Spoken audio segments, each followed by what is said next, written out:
Hey guys, Gretchen's Vegan Bakery here with one last grip on summer.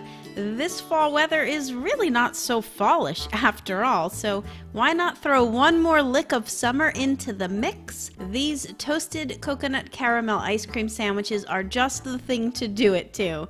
I've got a really simple recipe for the coconut cookie, and then you can just use your favorite ice cream to fill them up. Caramel sauce is optional, of course, but so good to bring this dessert from ordinary ice cream sandwich to full-fledged plated dessert.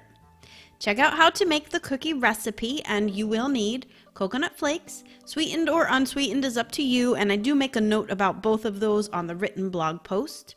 Flour, plant milk, cornstarch, baking powder and baking soda, and a pinch of salt. Now I'm using the plant-based egg replacer here today by Freely Vegan, and woohoo, it's finally available for sale. All the links are below if you want to check that out, and as most of you probably know, I did have a hand in developing this product, so I'm really excited that it's finally to market. Alright, you'll also need some vanilla, coconut, and almond extracts. So first, get the vegan butter and sugar creaming until it's light and fluffy, and this is going to take about 3 minutes on high speed. Now I've added all the extracts to the plant milk, and I'm just going to start adding that about a tablespoon at a time while the butter and sugar is creaming. Once all that is incorporated, you're going to add all of the sifted dry ingredients, mix it till it all comes together, and then add the coconut in last.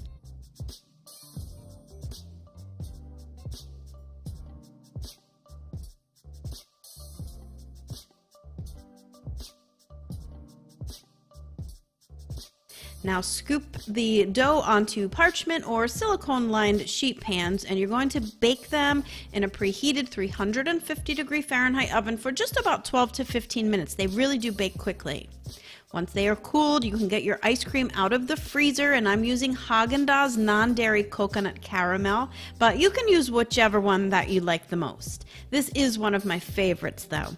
So put a nice slice of ice cream in between two cookies, and then just roll them into some toasted coconut, and that's it. Now, of course, I always have to take it to plated dessert status and add some garnish of whipped cream and caramel sauce, but you can certainly just eat them as is. They store for weeks in the freezer for a sweet snack anytime you like. So there you go, guys. One last lick of summer before the leaves start to really fall and we are full on into winter desserts. Oh, and I should mention that I know some of you may say, oh my god, you didn't make your own ice cream for this, how dare you?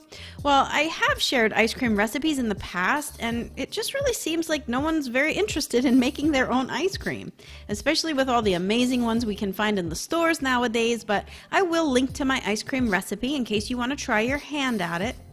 Alright everyone, thanks for watching. Until next time, happy vegan baking. Bye for now.